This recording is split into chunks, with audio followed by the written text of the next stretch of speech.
Shalom Bapak Ibu yang saya kasih dalam Tuhan Yesus Kristus. Mengawali tahun baru 2023, Sabda Sadik pada hari ini berbicara tentang persiapan doa yang salah. Amsal 21 ayat 13, siapa menutup telinganya bagi jeritan orang lemah tidak akan menerima jawaban kalau ia sendiri berseru-seru. Salah satu cara utama Salomo mengajarkan hikmat adalah dengan menunjukkan konsekuensi dari tindakan kita. Dari ayat ini Salomo mengajarkan akibat menjadi orang kikir yang tidak punya hati, yang mementingkan diri sendiri dan mengabaikan penderitaan orang lain. Seringkali kita juga mendengar, apa yang kamu tabur itu yang akan kamu tuai. Dari ayat ini persiapan doa yang salah adalah menutup telinga bagi jeritan orang lemah. Jeritan orang lemah di sini berarti menangis, teriakan kesusahan karena kebutuhan yang dibutuhkan tidak ada, berteriak minta tolong atau bantuan, teriakan kesusahan karena perang, penyakit sampar atau kemiskinan. Orang yang dalam keadaan rendah, miskin, lemah, tertekan, di mana orang tersebut sangat membutuhkan bantuan.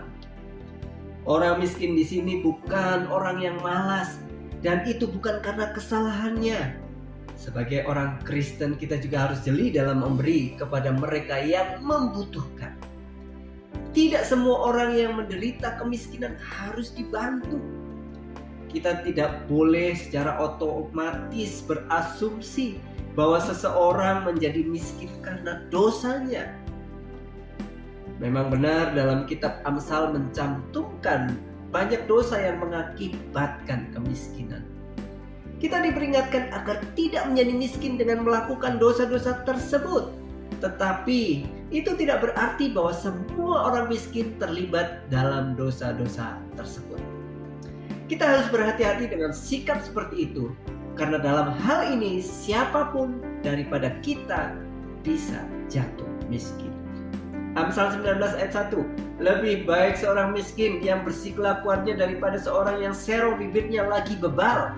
Amsal 28 ayat yang 11, orang kaya menganggap dirinya bijak, tetapi orang miskin yang berpengertian mengenal dia. Orang miskin dapat bermurah hati di dalam memberi. Ingat, persembahan janda miskin yang memberikan 2 peser terakhirnya.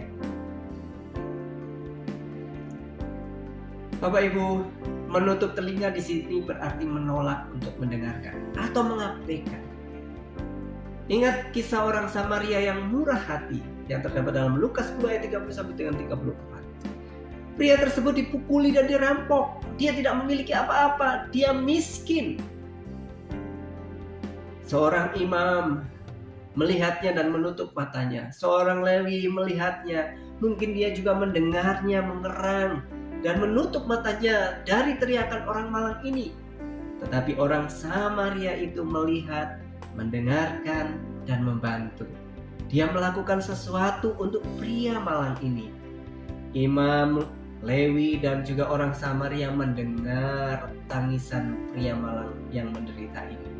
Dia lemah, menderita, dipukuli, dan tidak punya uang. Orang Samaria melakukan apa yang dia bisa lakukan untuk membantu. Imam dan Lewi mengabaikan penderitaan ataupun teriakan minta tolong dari orang tersebut. Ada konsekuensi bagi orang yang menutup telinga, yang egois, yang mengabaikan penderitaan orang lain, yang tidak menunjukkan belas kasihan kepada orang lain. Suatu hari dia akan menangis dan tidak didengar. Suatu hari ia akan memiliki kebutuhan yang mendalam, akan berteriak minta tolong, tetapi jawaban tidak akan ditemukan. Dengan kata lain, dia menuai apa yang dia tabur. Amsal 28 ayat 27, siapa memberi kepada orang miskin tak akan berkekurangan, tetapi orang yang menutup matanya akan sangat dikutuki. Kemiskinan akan selalu ada di dunia ini, tetapi adalah tanggung jawab kita sebagai orang percaya untuk membantu mereka yang membutuhkan. Allah berdaulat memberikan berkat dan kemampuan kepada kita untuk membantu, terutama buat saudara-saudara seiman.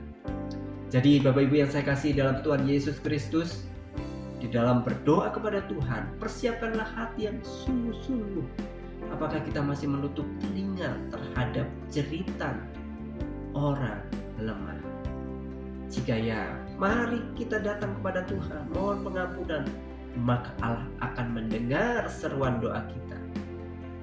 Kiranya kebenaran firman Tuhan hari ini memberkati kita semua. Tuhan Yesus memberkati.